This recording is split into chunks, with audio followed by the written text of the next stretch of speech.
Today we are going to talk about calculation. And calculation, when you look it up in the dictionary, the meaning of calculation is to pass through a porous substance. Okay, porous substance means like you have a sediment. Okay, it's a porous substance. And perhaps the best to visualize this is a simulation here on Net logo. I want to show you. So what they model here is not visible on the screen. I have to switch.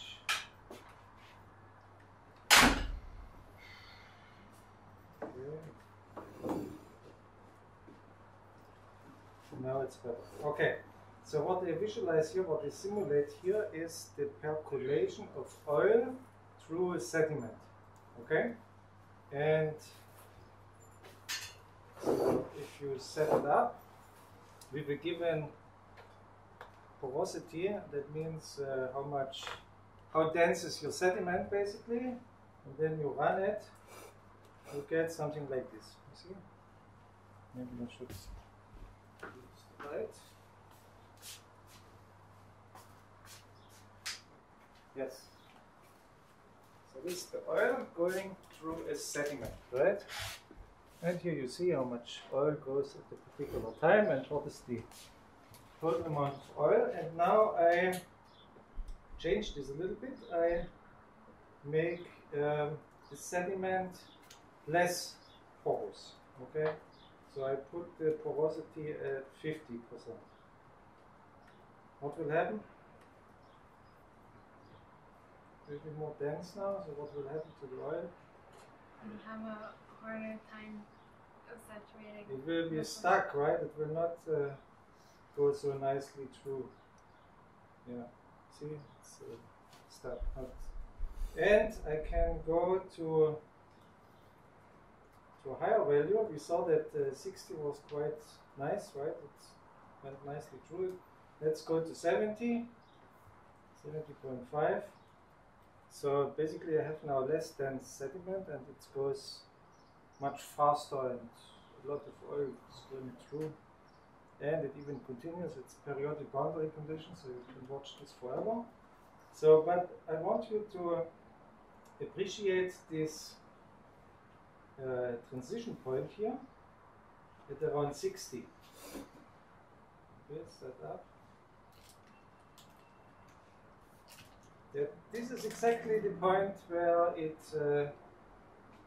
I mean, you have to run a couple of simulations, but around 60 is the point where it percolates through the sediment or it gets stuck. I mean, it's exactly the threshold basically, right?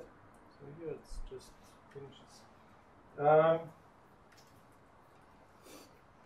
So this is oil, but we can also take an example that is reminiscent of something that we do in everyday life, where we use percolation. Nowadays not anymore, but because you guys are spoiled. But previously we used it a lot, and this is when we made coffee. Okay? So I don't know if you remember. Is drip coffee. You see it? Drip coffee. It's called in America, it's called drip coffee, right? No?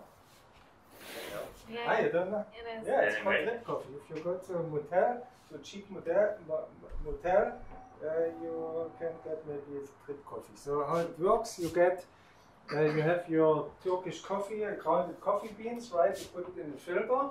And then you put boiling water on top of it, right? And it goes, the water percolates through the coffee grains and you get your coffee, here and here. Why this one is so nicely black and this one is so not so nice? How could you change this? I mean, what is your parameter to change? density of the filter. Hmm? The density of the filter. It's the powder, right? If your coffee powder is finely grained, you're in this point, right? Your basically your porosity is lower, right? It takes the water a longer time to go through it, so it can absorb more from the aroma of the coffee and the color and stuff. And if you have a bigger, not as finely ground coffee powder, then it is faster, but the coffee will look like this, okay?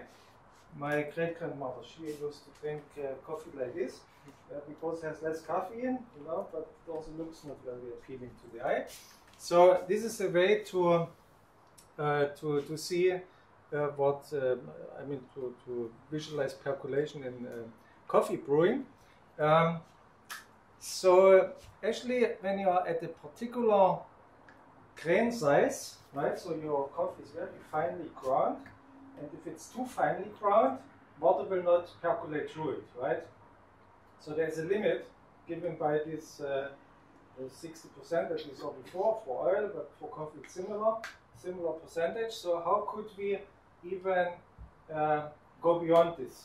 What could we do in order to still get the coffee even when we have as finely ground coffee powder that normal water would not percolate? What would we do? Increase the pressure.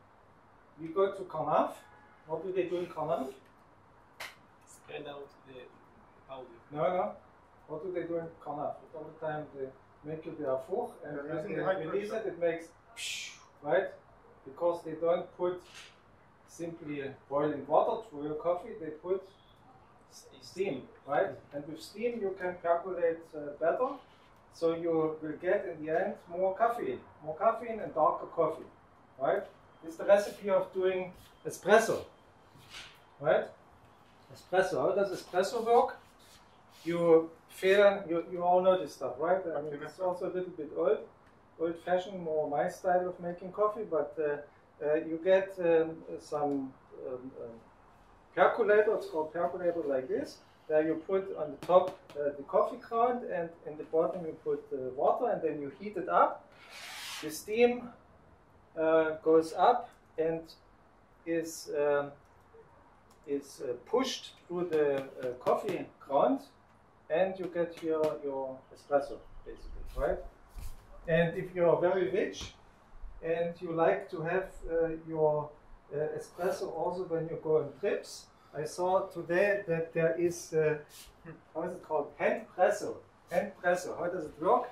You have basically an air pump, okay, where you build up pressure, then you fill in, you have your coffee powder, then you fill some water, and then you close the lid and you apply the pressure to your coffee mix, water coffee mixture, and you get your espresso. It's $130. I don't know. You know, you go to camping in order to save money, and then you buy a hand presser. So I don't know if this, but it's a nice idea, I think. Good. And yeah, so much about the motivation about percolation in everyday life. What's the motivation for physics? For physics, it is a very powerful model for disordered materials. And it's also, as we will see during the class today, a simple model to study phase transitions. Okay? Disordered materials or systems made from two components can be very well modeled by percolation. If you have a conductor insulator problem, it can be modeled very well by percolation. What's the difference between an insulator and an isolator in English? Hmm? No, No, in English, not in. Isolator is What is an isolator? Isolator is just something that doesn't transmit transition. So it's an insulator. So there is no difference. Keeps it. Well, there's a difference. So an insulator is a switch, where you switch between conducting and non-conducting. And it's an isolator. And an insulator is the material. Okay? So wood is an insulator. It's not an isolator. Okay? So that's the distinction. You can model superconductor, conductor, ferromagnets, paramagnet systems, soil gel, and a lot of other materials. But also, what is interesting is these random resistor networks. We'll talk about it a little bit when we speak about networks. And also, you can model the spreading of epidemics or forest fires. As you can imagine, imagine the oil going through the sediment. It's like a fire burning through the forest, right? Or a virus burning through the population, in quotation marks. And if you're in forest has like a different trees, different bushes. That coffee is just one. We are physicists, and we see everything as a spherical cow. Okay, so we want to simplify to understand the mechanisms. Of course, you're right. Nobody's going to buy our model from the insurance companies because we are too simple, and they will not earn any money from us. But we want to understand the mechanisms and stay poor. Not always. References, there are pretty good books. I learned percolation theory from the book of Stauf and Roney and Bunde and Haflin.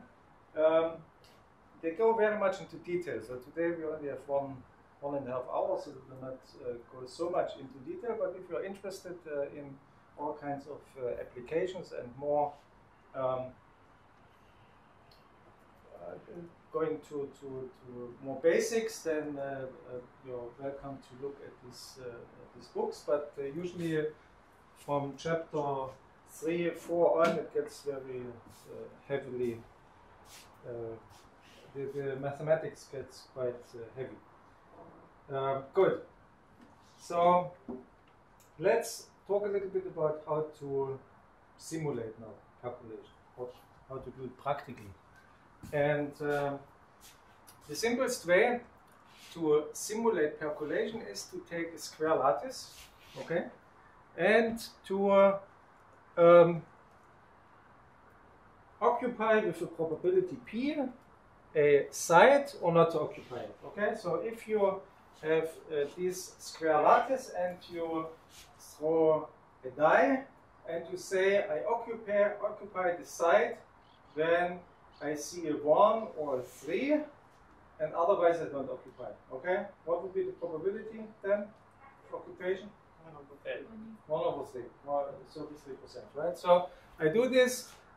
Here I get the 1, I occupy, you get 2, whatever, and I don't occupy, then I occupy again, and so on. I go through the whole lattice, okay? When you look into books of calculation, you usually don't see this figure, you see something more simplified. They don't usually draw all the squares there, and occupied sites, they just put a filled circle, okay? So you get pictures like this, okay? Instead of a filled square, you just have a circle. And now, when neighboring sites are occupied, you just connect it, okay? This is how you see in books. And this would be an example when you have 20%, when p is equal to 0.2, okay? You mostly don't occupy, but some are occupied. You get these little clusters here of different sizes. Now you increase the probability of occupying, then of course you get more occupied sites, right? And if you are at the threshold, we saw before for the oil, was around 60%, right? So here it's around 0.59. Then something amazing happens. You get a cluster that spans from one side of the lattice to the other side of the lattice. This cluster is called infinite cluster. Why it's called infinite cluster? Looks finite, right? But why it's infinite? What happens when you make the lattice bigger? That again goes over. So you can increase the lattice forever, and you will always have a cluster that goes from one side to the other. That's why it's called infinite cluster. Obviously, when you increase your probability even further, then you get an infinite cluster that dominates the whole system, right? And for obvious reasons, this example is called an insulator. If you want to send a current through this system, it would not flow, right? This system is exactly a criticality, because here, at this moment, the infinite cluster appears. So we also call this probability the critical probability, or PC. And this is a metal, because it has a very high conductivity. So we see in these figures that we get finite clusters everywhere, and an infinite cluster when we are above PC, right? And as we will see later, this critical probability depends on the lattice, and it's not universal, okay?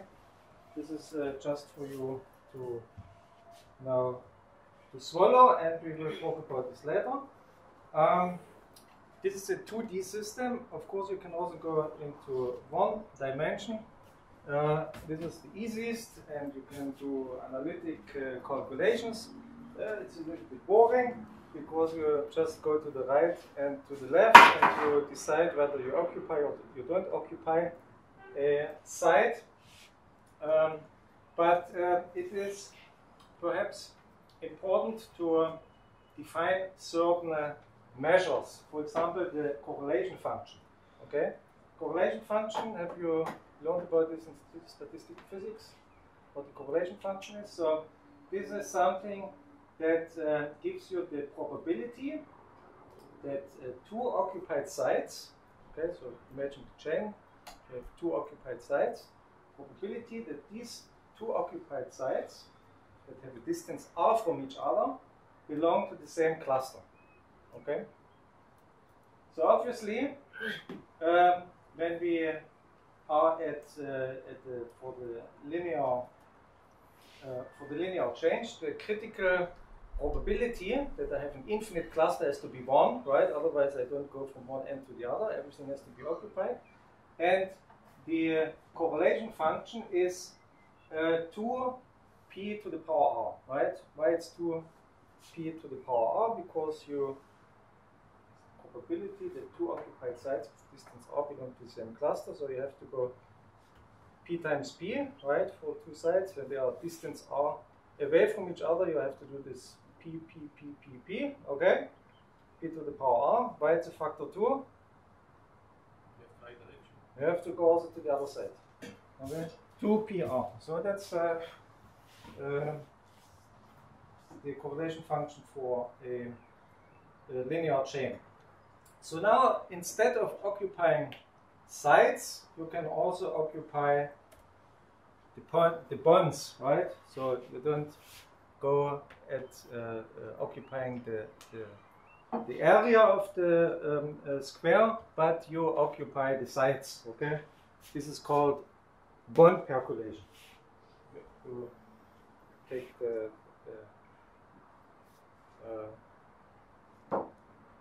okay, I said sides with D, but you cannot distinguish the two. So this is a bond percolation. It's clear, right? You take the circumference of the square, and you also have continuum percolation. This is like when you would paint a wall in black, and you throw with a white tennis ball on the wall. Okay, then you get a picture like this. And all these have different critical probabilities. So if you take, let's say, the example here, we have square lattices, and for the side percolation, we said it's 0.59.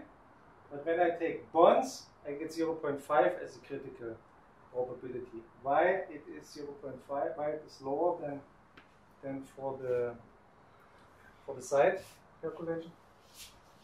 Any idea? You can go diagonally. Hmm? You can go diagonally, right? You see, you mean like this? Only when they are connected. Well, what does it mean, lower PC? That it's easy to create this cluster. It's easier to have a population cluster, right? An infinite cluster. Why? Because you have more options. You have 4 sides of the square instead of just one area, right? So that's why it is lower than for the side. And you see, you can also, instead of squares, you can use triangles, you can have honeycomb, you can have all kinds of different geometries. And PC will strongly depend on the geometry that you're choosing. Okay?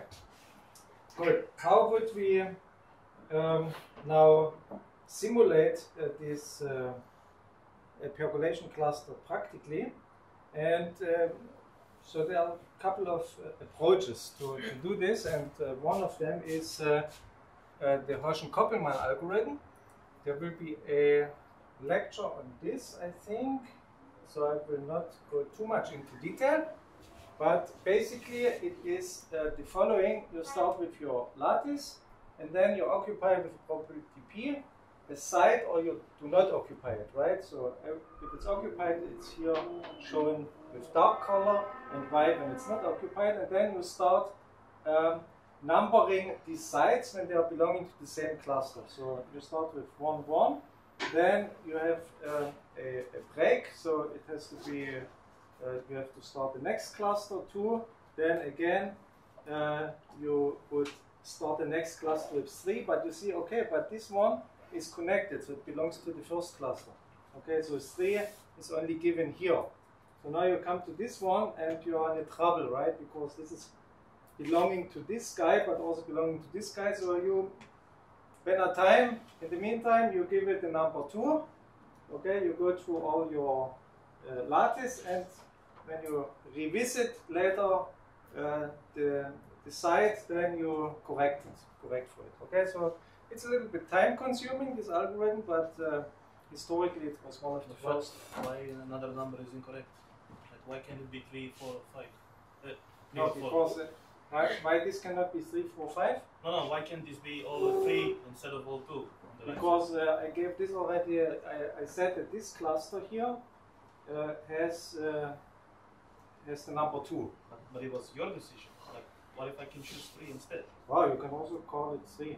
Ah, okay. It doesn't matter. It just needs to be the same cluster, okay? Okay. So you suggest that this one is called 3, this cluster. Mm-hmm. You can do it, yeah? Okay. Just you name it. It's not a number, it's a name, okay? פרופסור, Yes. מה הסיבוכיות זמן ממוצע של זה? מה? סיבוכיות זמן ממוצע. זה לוקח הרבה זמן? For the Herschen-Koppelmann? Yes. Depends what computer you use. It's very quick nowadays.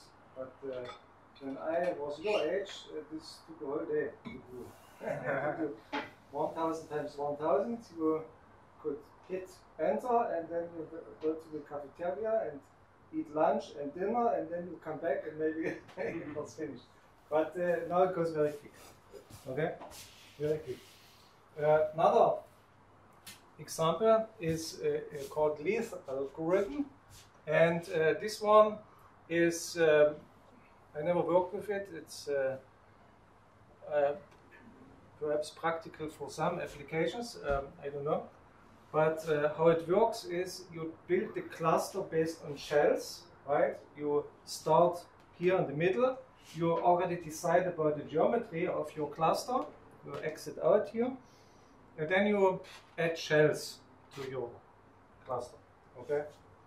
So this way you build the calculation cluster. I didn't find it so interesting, but yeah, one can work with it, and people work with it for all kinds of different problems. What I found nice is this algorithm called SIF algorithm, and what you do here is you generate clusters based on a self-avoiding random walk. So let's start with this figure A here. And you say, okay, I do a random walk on the bonds of my lattice, okay? And when I pass a side counterclockwise, I call it not occupied, and when I pass it clockwise, I call it occupied, okay? So now you come here to this junction, and you have three options, right? You can go to the left, you can go, you can continue up, and you can go to the right, depending on the probability. You set the probability, right? It's a different probability than occupying in the Ocean Koppelmann a site or not occupying a site, but they are related. There's a project on this also to show how they are related. But just to give you the idea, let's say you go to the right, then you would cross out this upper thing, the upper side, because it is now passed counterclockwise. If you go up, then you would X out this one and occupy this one, and when you go to the left hand side, then you occupy this one. And now the interesting thing is, when you afterwards go over all the clockwise and counterclockwise loops in your algorithm, when you're at PC, they are equal. Okay, so that's also what I want the people that do the project them to show. Okay, that this is equal for P equal PC. Good. So let's talk about basic measures of calculation transition. The transition into this infinite cluster. And the most important is actually this order parameter, P infinite, which is the probability that a particular site in your system or bond belongs to the infinite cluster. Okay? And intuitively, what would you say? How it would look like? Maybe P minus PC over PC. No, say you plot P infinite over P. How would it look like? P infinite over P. Beginning at 0, right? There's no infinite cluster. So maybe P minus PC over PC. No, just graphically how it would look like. You're right. So 0 and then power line. Yeah. And then you're at PC, and then you have an infinite cluster, and so it grows like a power law. Okay. So 2 weeks ago I told you calculation is one of the ways to generate power laws, right? So here's the power law now. Good. So it looks like this. The bolt curve. Okay. You reach PC and your P infinite increases and reaches 1, of course, when the probability is 1, right? There's another measure here that is the correlation length. What is the correlation length? We already talked about correlation function. What is the correlation length? Correlation function was the probability that two sides with distance r belong to the same cluster, right? So it's a function of r, right? What would happen to this function typically? If you compare to r, to the distance? It decays. It decays with r. So it's a much higher probability when you're next to each other that you're connected than when you're away from each other, right? So it decays with r, and the correlation length is typically it's where the correlation function decayed by 1 over e. Okay, it's typically in statistical physics that you take the correlation length one. Good. But here for the calculation cluster, so one can say hand-wavingly that the correlation length measures the typical linear extent of finite clusters. Not the infinite cluster, finite clusters, okay? It's typical, yes. If we talk about the correlation length, wouldn't you assume that the more particles would like to occupy states that near other already occupied states, like I would assume that in a real material, you would see big clusters in some points, like Yes. big, you know, Yes. bush. Bush. Yeah, big cluster. Big okay. clusters. Yes. Big clusters, and Yes. maybe just a little scattered point somewhere Yes. else. This is exactly what's happening. Okay. You you- wouldn't see really a spread image of the No, of you the see material. you see some few big clusters. When you are above PC, you have an infinite cluster, and then you have many small ones. And you would average. Your correlation function is now averaged over all these clusters. Okay. It's the correlation function, and the correlation length would give you a typical size, so to say, of these clusters. And my What you are asking is very much relevant to when you go to phase transition in the Ising model, and we will talk about it in a moment. my question also is, Yes. wouldn't you assume that the shape of those big clusters would look like a closed rectangle shape? Because Yeah. that's the most efficient way to occupy all the new states. Yeah, but why should it be? No, you have all kinds of shapes. No, all kinds of shapes, but the most It's very unlikely efficient, that you get a square shape not a square, but or like a circle or something. It's not likely because it's random. I mean, you occupy, not occupy. It's random how you occupy. So why should it be more efficient to occupy a square? because or circle? that's the way that the most occupied states have a lot of other occupied states near them, like I don't it's think like when the most amount of bonds between Yes. occupied states occur. I'm not sure I agree with you. Have you done simulations with the Ising model and looked at the clusters? They are usually have all kinds of shapes. They're not, you don't have any particular one. But maybe let's discuss afterwards. Maybe I don't get it, and you're right. Good. So P infinite we understood. Now let's look at the correlation length, and what you see here is the correlation length diverges. No, we go to PC, correlation length diverges. You know this also from, did you study phase transitions already? Yeah. Statistical physics. Ginzburg-Landau theory. When you go to a phase transition in paramagnet-ferromagnet system, right? You get, when you are at criticality, I don't know if you probably talked about this, that the spins not only feel their neighborhood, but they basically feel each other over the whole body, right?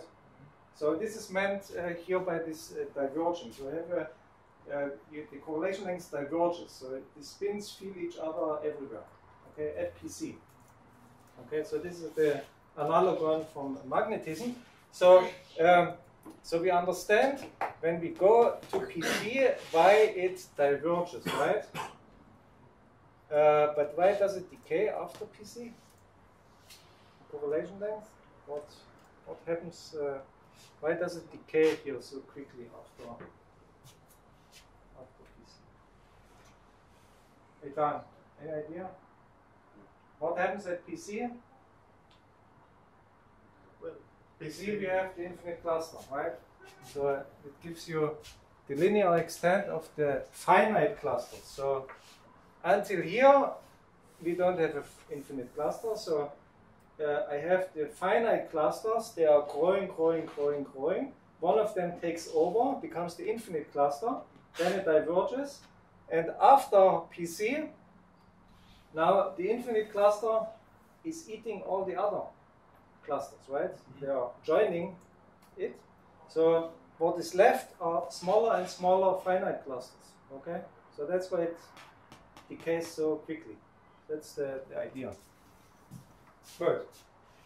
So now you can write this, what we see here, I mean, I told you never to plot a power law on log scales, right? But in calculation theory, usually you plot this on, never to plot it on linear, but always on log scales. But here we now plot it on linear scales, okay? But this particularity of calculation theory.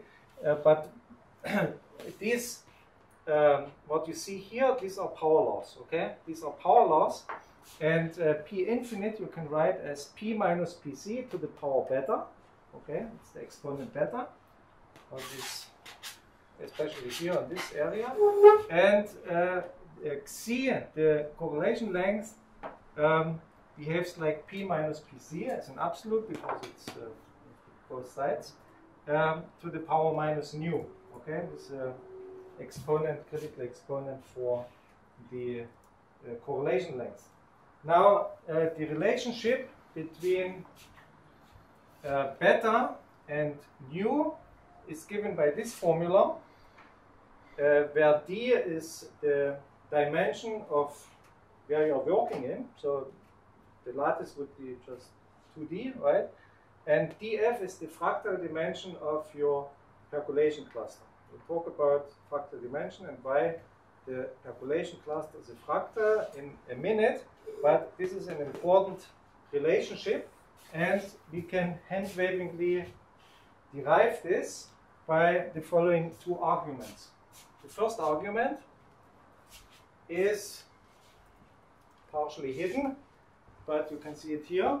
So if you take your infinite cluster, it has a mass m infinite. I mean, it's not infinite mass, but I call it m infinite.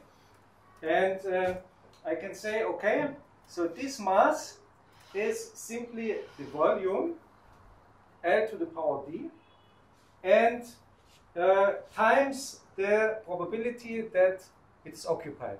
So m infinite is p infinite times the volume, right? We say that p infinite can be written as p minus pc to the power beta times ld, okay? First argument. The second argument is slightly different, or is very much different. That's why it's also has the right to be another argument.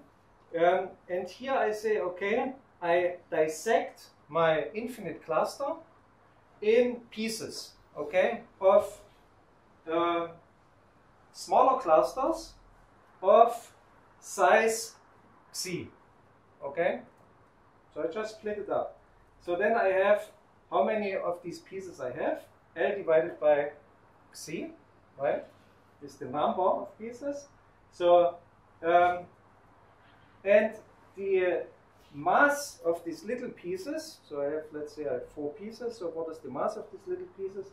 It scales like the size, the linear extent of this cluster to df, okay, when I assume it is a fractal. Okay, so this is the mass. So the total mass of the infinite cluster is the number of pieces I have of a particular mass m. Then I can say, okay, this mass scales like the correlation length to the power df. I can just take here, I have xi to the power minus d. I write it like this, and I say, okay, xi also scales like p minus pc to the power minus nu. So I plug this in, I compare these two, and I see that beta has to be equal to this, right? This is the argument. Okay, then I had to write an exam on calculation theory. This is something that they ask us to do. Yes? What's the fractal dimension? The fractal dimension, this is what we discussed last week. It is how an object scales when you, let's say, we had, for example, a good example was last week a coastline, okay? So you have a coastline and you measure it with a ruler that is 1,000 kilometers, okay? How many times fits your ruler into the coastline of Great Britain, for example.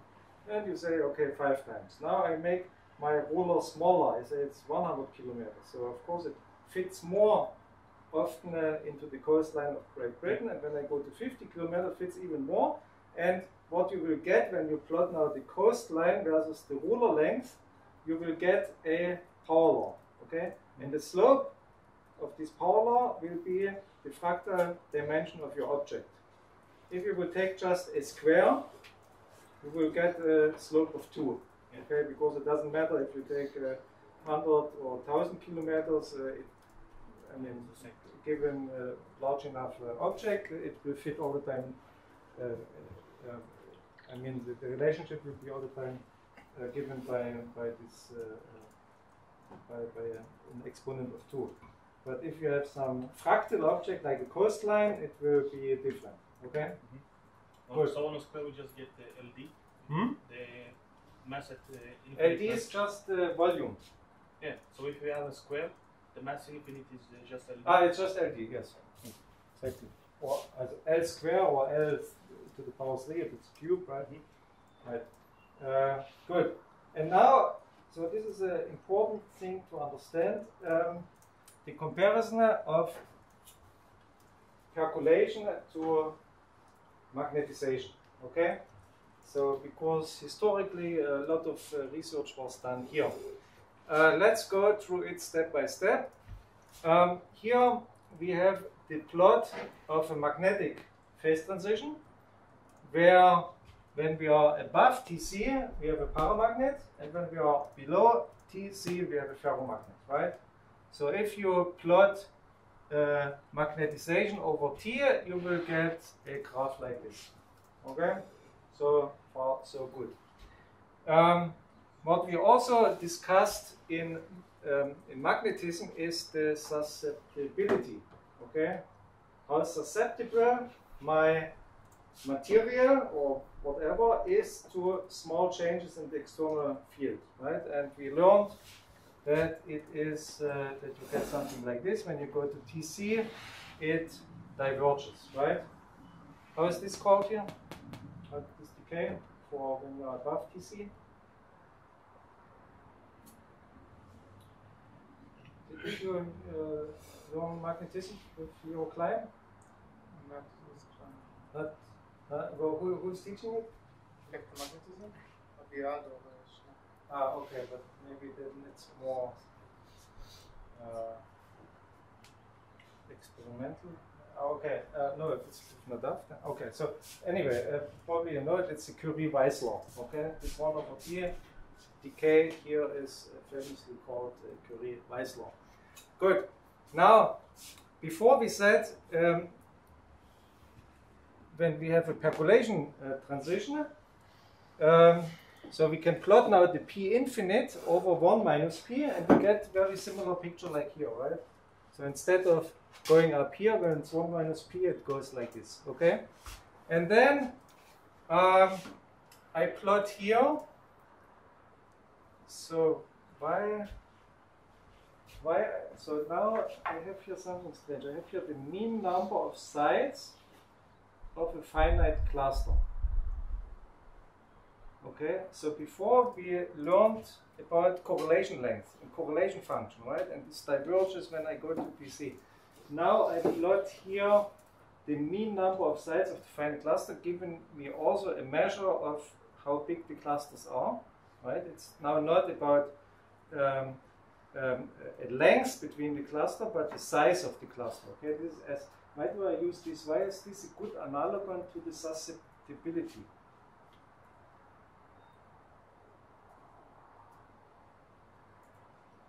What is the susceptibility compared to the magnetism? It's the linear response for the magnetic field. Yeah, but in statistical physics terms? The derivative. The second. It's the second moment. Okay? It's fluctuations. It's fluctuations in the system.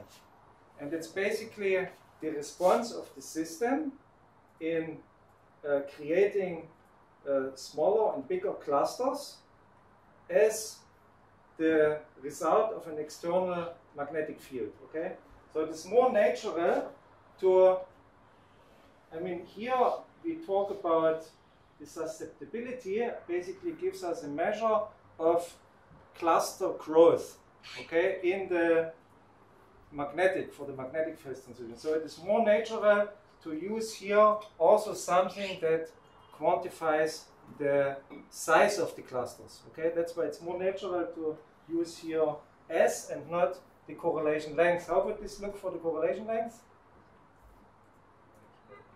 It would look the same. I mean, this is with gamma. We learned it's a different exponent for the correlation length, but we have a correlation length that diverges in percolation, and we have also the correlation length that diverges in the Ising model or in magnets, right? So this would look very similar, but it would not have the same meaning. So susceptibility is very much related to M as the fluctuations in M, the second derivative, and so is S to P infinite. So I just wanted to stress this.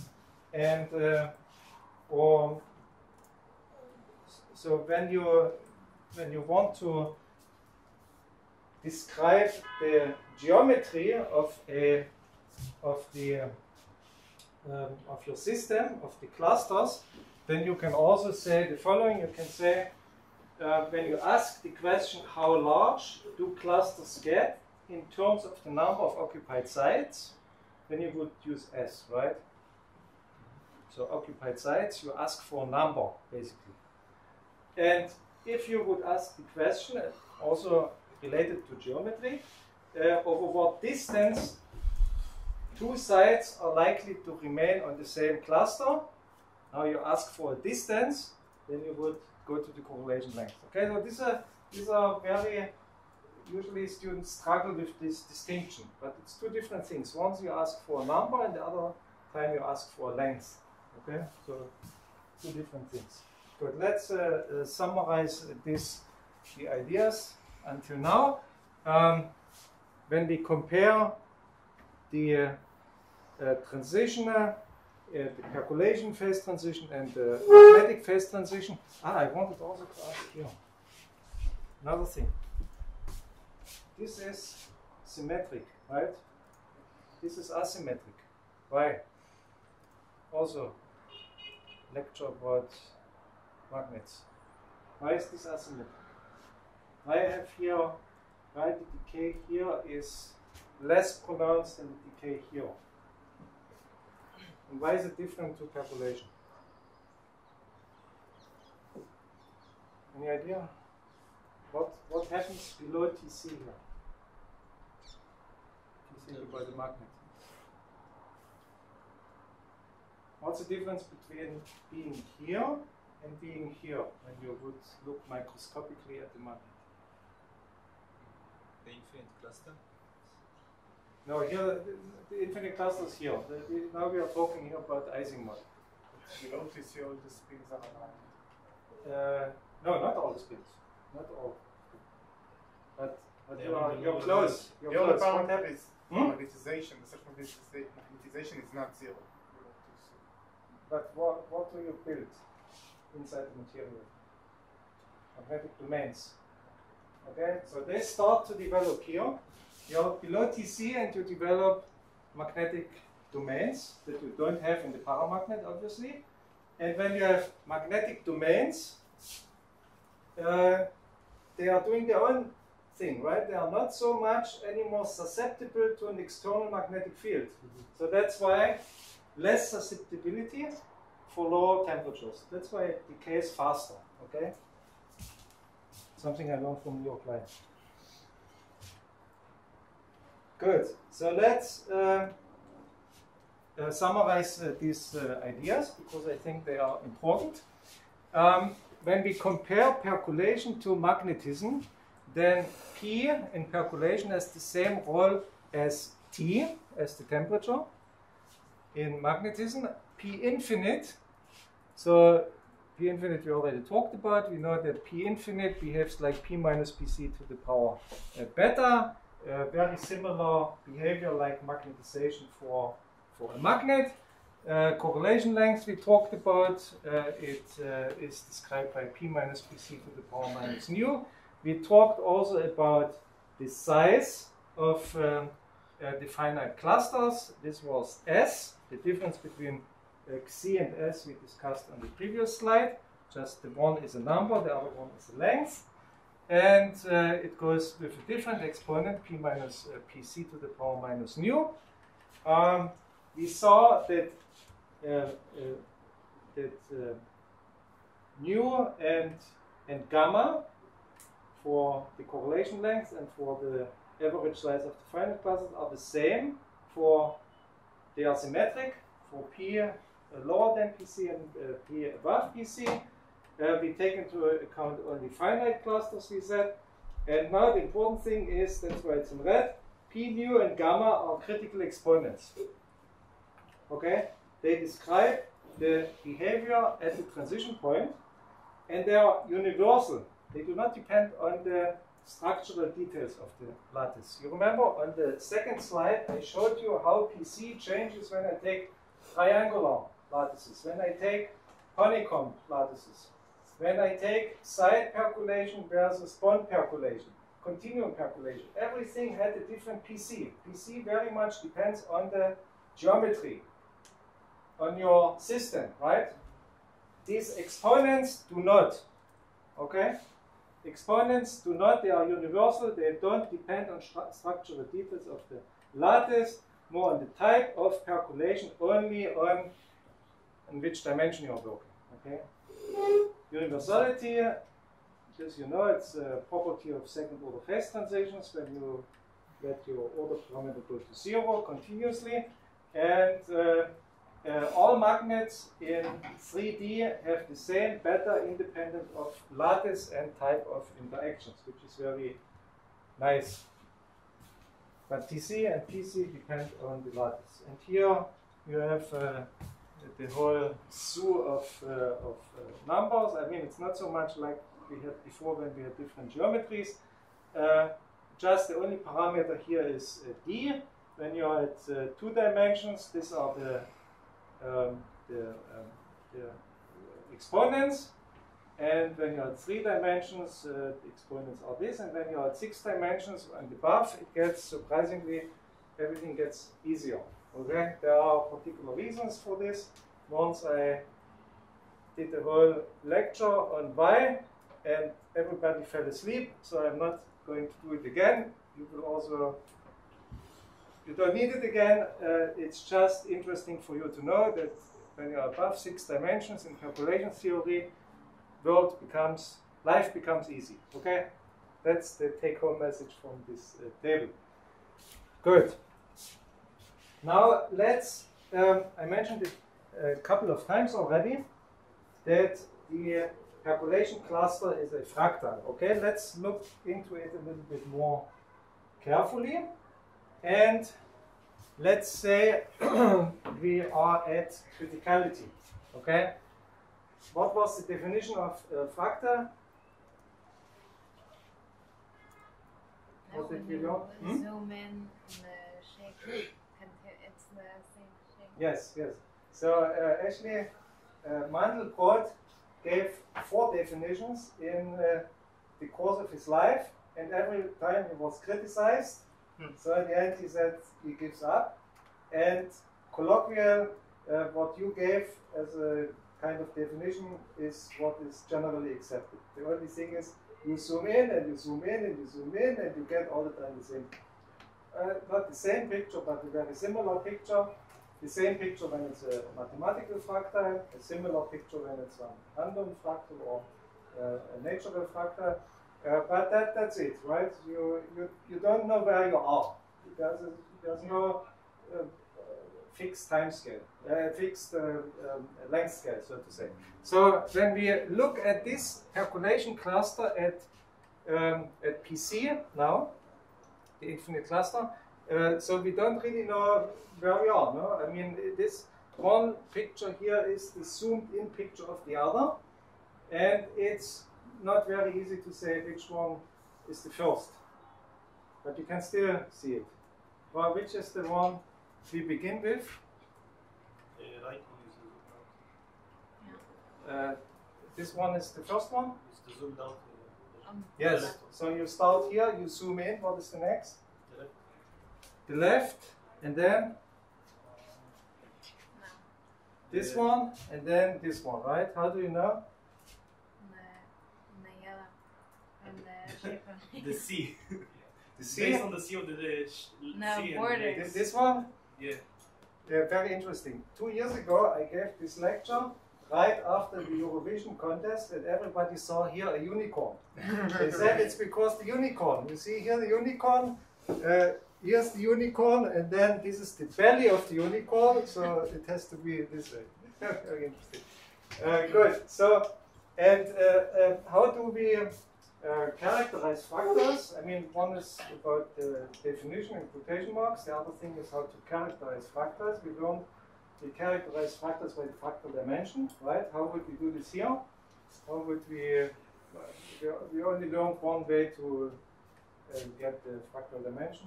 That was last week. Box count, right? I put boxes and I count what is occupied, and I make smaller boxes, I count what is occupied, and in the end I get the power law, and the slope of this power law is my fractal dimension. The same I do here, slightly different.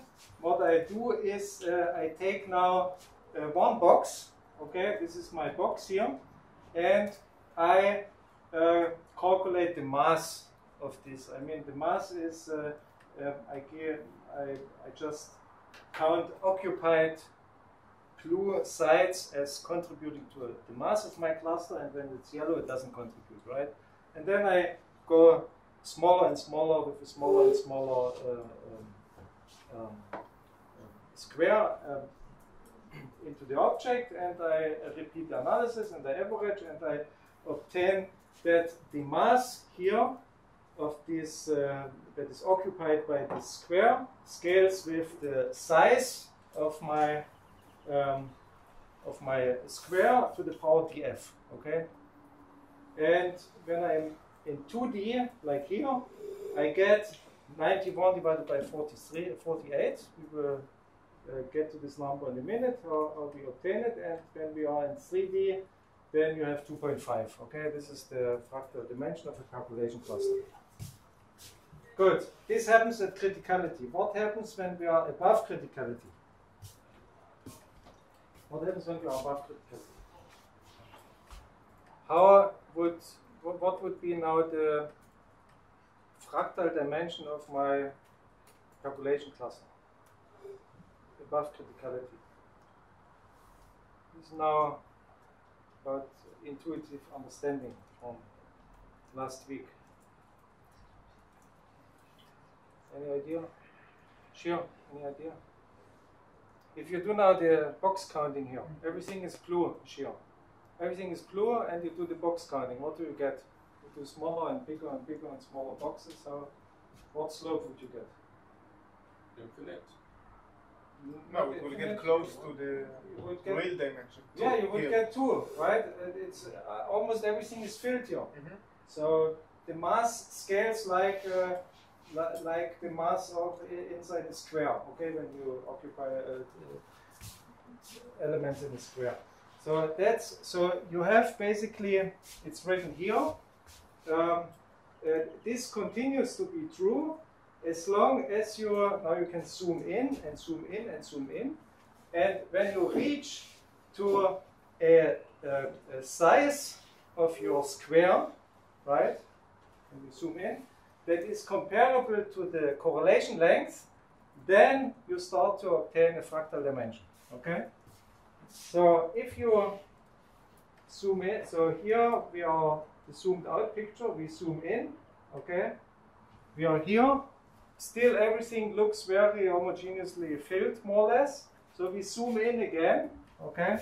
We are here, and still quite occupied, but once we are at the order of magnitude of the correlation length, it starts to look like a fractal, right? And then I zoom in, and I start to see all this scale invariance and stuff that we discussed before. So if we now would plot the mass. Imagine you plot the mass log m over log r, okay? And when you are above PC, okay? So how would this plot look like? Log m over log r. This will be linear like the dimension. Yes, but I mean we are above PC, right? It's linear, but how would it look like? What is the slope? Yes, what would be the slope? Here it will be 2 2 until where? until the correlation. Until the correlation length, afterwards The fraction.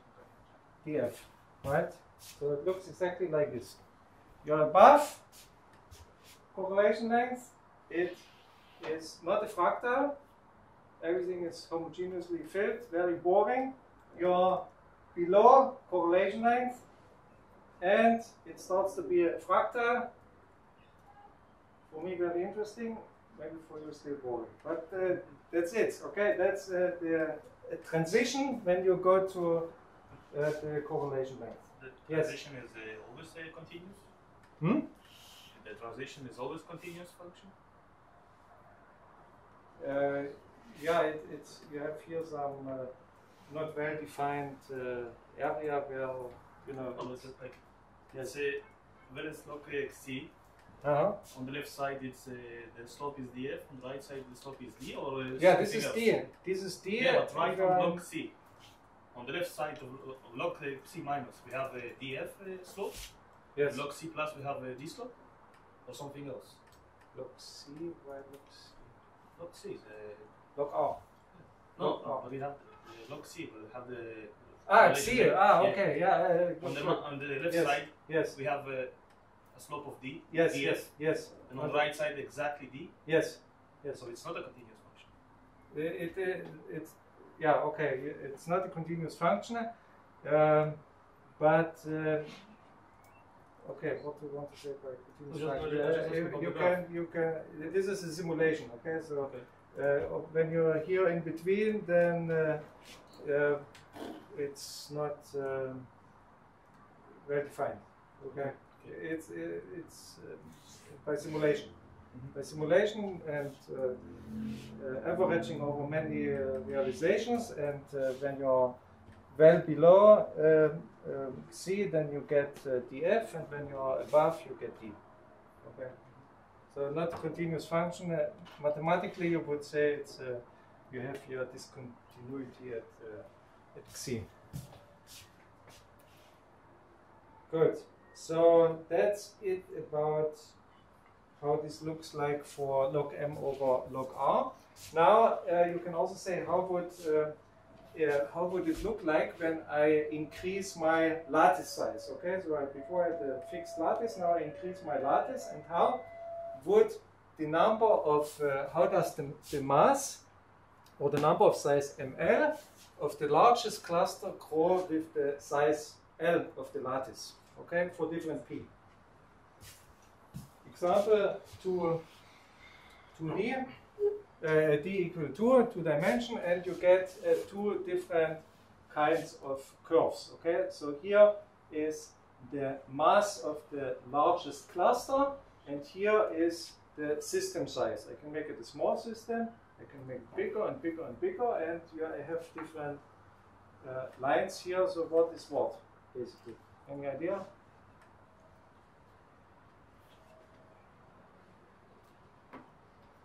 What is this?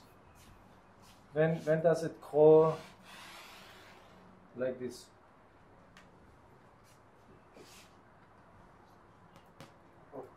When I'm above PC, then everything we said is filled up, and it grows like it would grow for filling up a square, right?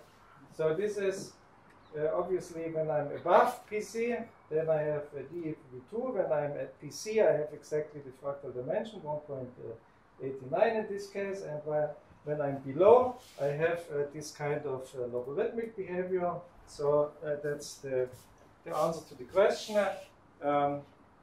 how m grows with L. Good.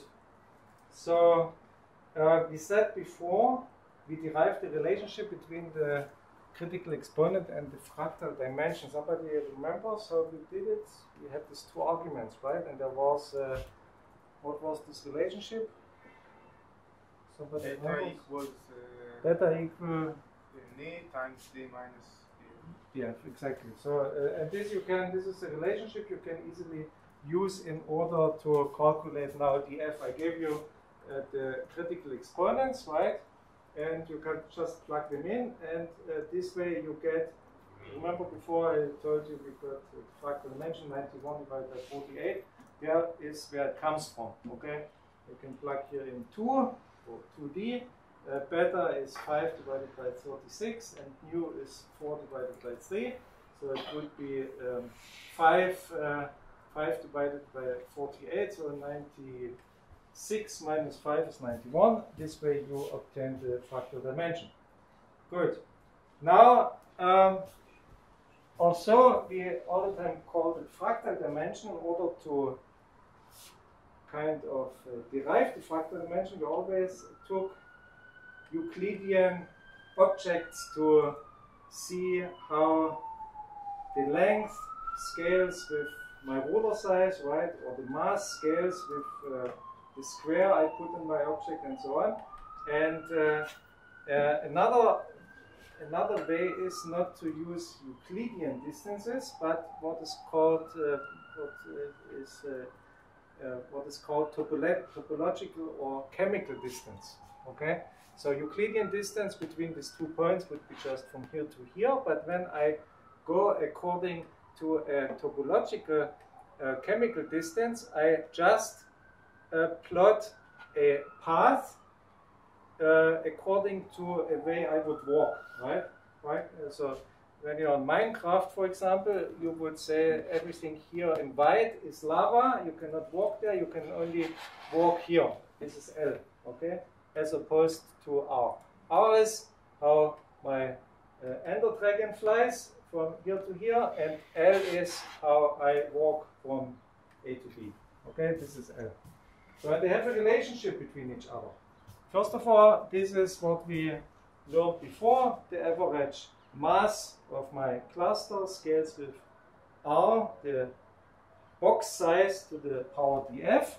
But I can also say I calculate now the mass not based on R, but based on the chemical distance. Okay, so this would be L to the power dl. It's a different fractal dimension, so to say. Fractal dimension based on the chemical distance. Obviously, there's a relationship between R and L. So L is a function of R. I can write MLR is obviously to the power 1 dl, just from here, right? And now MR also scales like R to the power dl. So I can plug this in, and I get here that this ML as a function of R scales like R to the power df divided by dl. And this is often called df divided by dl, is called d min. Okay? And we will use this in a couple of minutes. Just for you to see, to visualize what it means to work in Euclidean distance. This would be just, so all the points of the same color have the same Euclidean distance from the center, and this would be the chemical distance, right? So it's a completely different picture of that is obtained when you use the chemical distance. Why would it be important to use the fractal dimension and the graph dimension?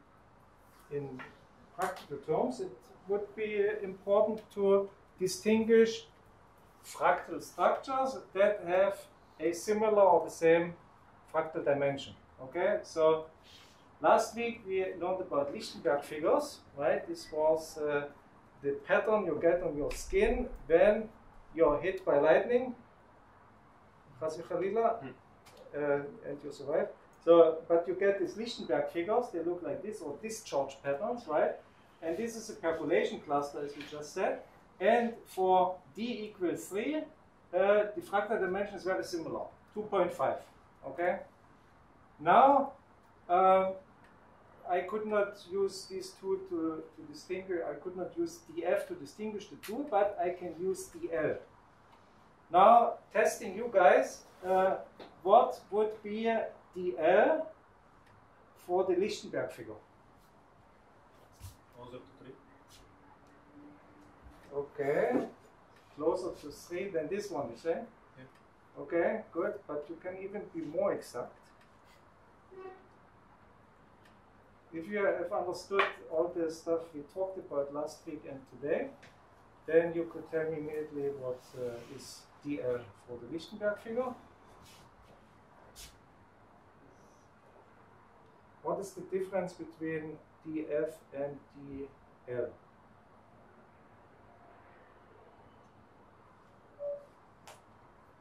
We had it just previous slide. The one is flying like a bird, and the other one is going on not lava territory, right?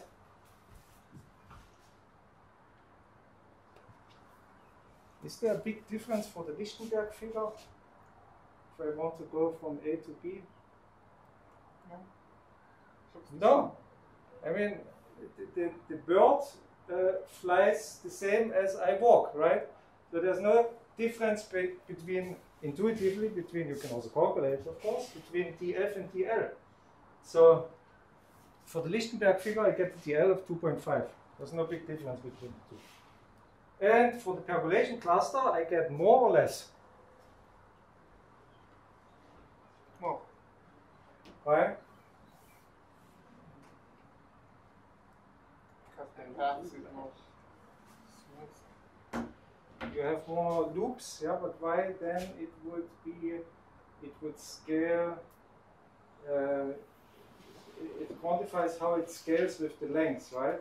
So if you have more loops, like you have here, I mean you have more loops than you have here, so how would this affect the mass? More loops means less, okay, less slope. So it's actually lower, it's 1.8, right? So if you just hand-wavingly plot it, mr over L or ml, it is, there's no difference for the Lichtenberg figure, but for here, for the percolation cluster,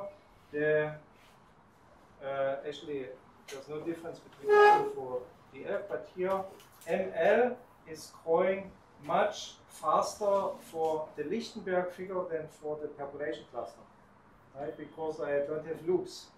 So here the loops lead to a lower slope, basically. Good.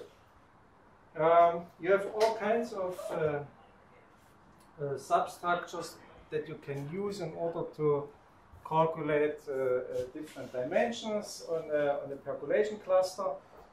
You can say, for example, you don't look at all the bonds, but only at the bonds that carry a current. When you run a current from one side to the other, then you would have what is called the backbone.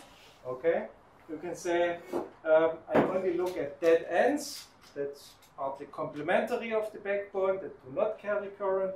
You can say I focus on red bonds, which are the single connections. When you cut them, you destroy basically the infinite cluster.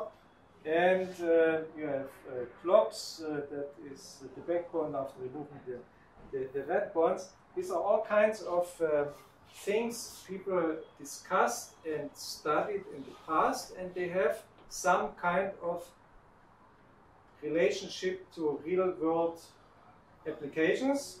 When you think about the power grid, okay? So red bonds are very important for the power grid. It's basically the bottleneck. When you cut this line or if it's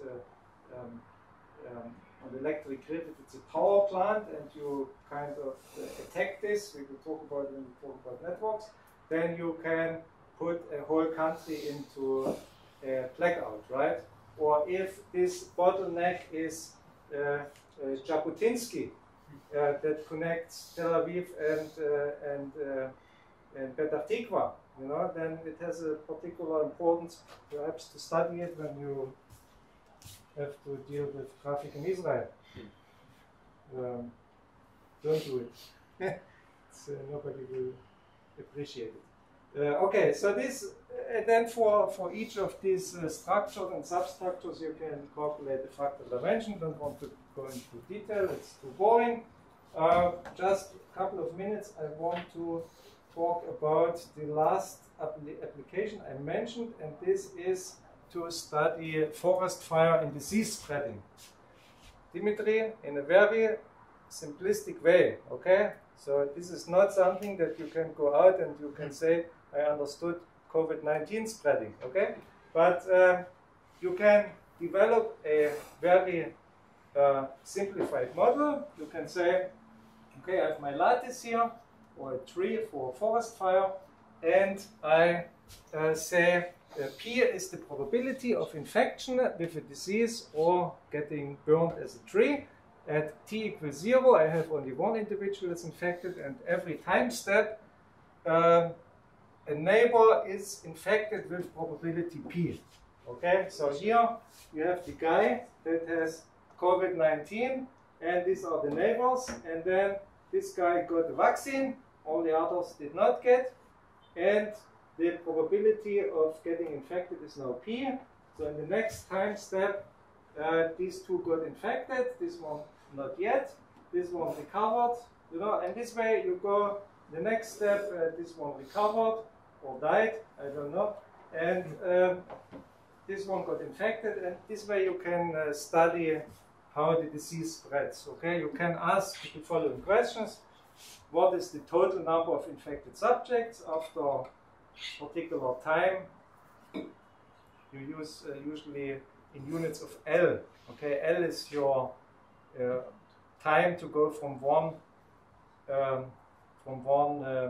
side of your lattice to the next.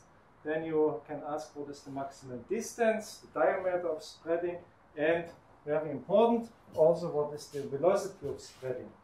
And we can answer all of this very easily because we just learned it a couple of slides above. The total number of infected people until time t equal L is simply ml. Okay, this ml. The distance where the spreading has reached, we also calculated above. We said R of L scales like L to the power 1 divided by d min. So d min is df divided by dl, okay? And the velocity of spreading, we can also calculate. We say velocity is dr divided by dt, right? And dr divided by dt, r, we said, is t to the power, or L to the power 1 divided by d min. If I do a first derivative, I get t to the power 1 d min minus 1.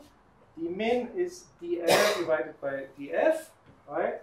And now I can say, yeah, then I'm below the percolation threshold, then I have no spreading, right?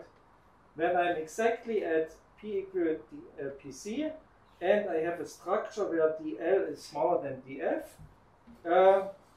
this whole thing will be smaller than 1, so I get 1 over t. So if I have t going to infinity, it will die out, right? But when I'm above criticality, you see that this is equal to,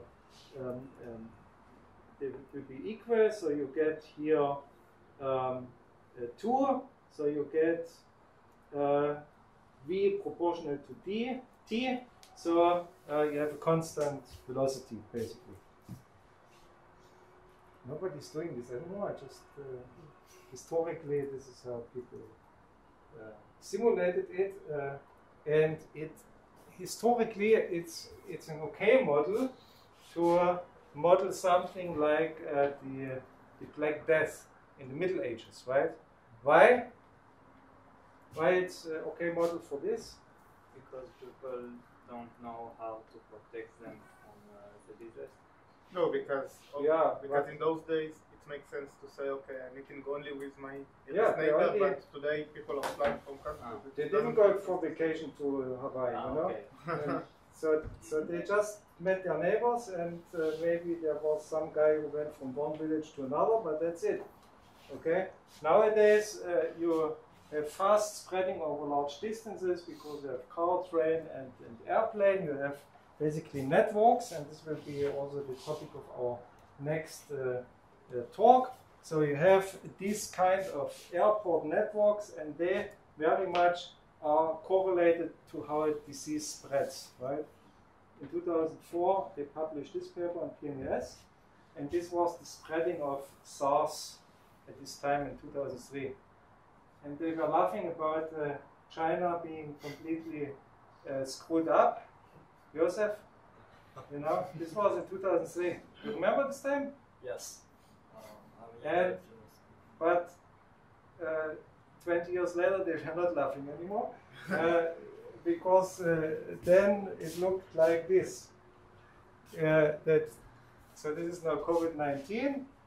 January, okay, China is getting more flu, but after 3 months, the United States and Russia, they were screwed up, okay? And China, not so much. I mean, they paid a high price for it, but so important for nowadays spreading of diseases to look at the network, right? I mean, this interactions between people is the most important to quantify the spreading of diseases, and these airline networks play an important role as opposed to road networks that they had in the times of the Black Death, right? And next, now we have Pesach. So after Pesach, we will talk about the fundamental difference between a road network and an airplane network, not only for disease spreading, but for everything in everyday life. Okay?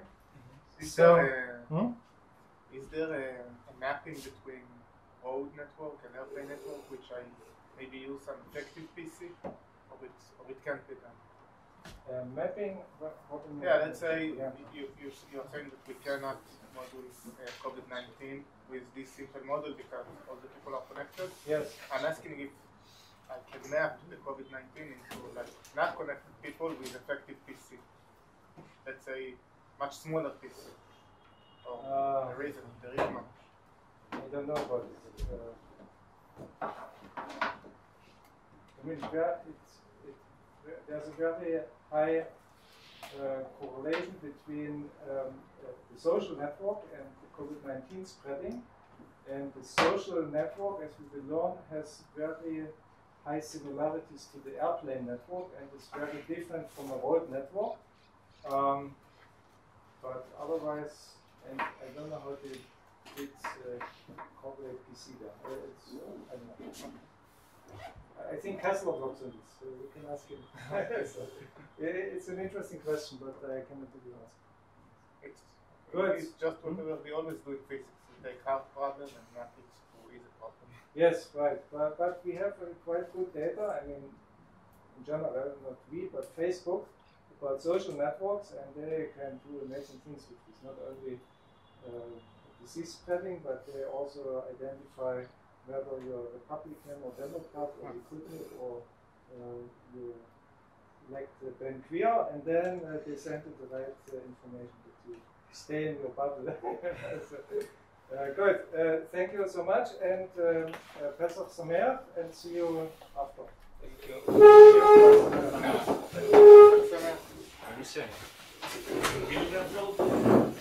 I uploaded this already. The other one I will see what I can do. Maybe I just send the link. Yeah. Yes, what was your idea again? כשאנחנו מדברים על ענן, אז אנחנו, גם הייתה כתוב הכי של המרחק של